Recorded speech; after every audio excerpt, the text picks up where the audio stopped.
Across Asia, we expect consumption to be one of the major drivers of economic growth in the next decade.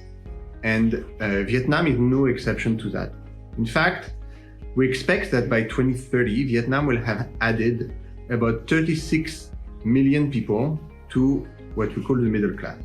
The emergence of a Vietnamese middle class is not strictly new. However, what we notice now and going forward is that the consuming class is becoming more diverse, more sophisticated, and more spread geographically. There are 5 main points that illustrate why we think that the Vietnamese consumers in the next decade will be different. First, households are getting significantly smaller.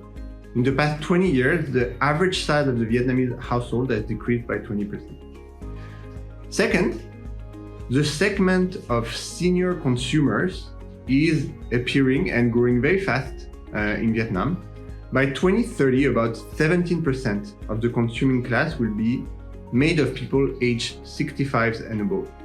Third, we see in Vietnam the emergence of digital natives, people that are on average younger and then were raised with access to the digital technology and therefore consume differently and get influenced differently. Fourth, we see in Vietnam also that working women, economically empowered women, will increasingly represent a sizable part of the population. They become more frequently the decision maker in shopping decisions.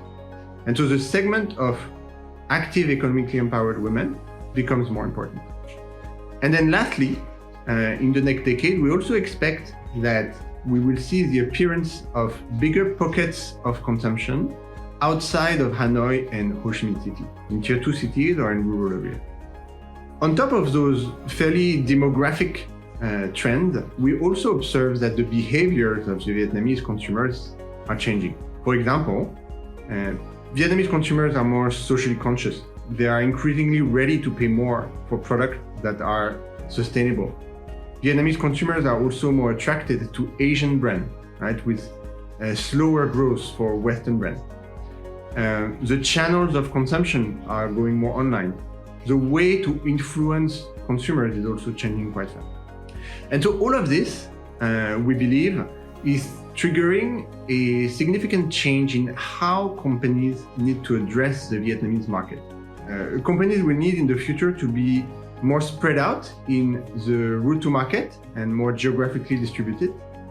They will need truly local teams, right? And they will need to be fast and agile in reallocating their resources. Both how they innovate or how they spend their marketing budget will need to be probably actualized more often.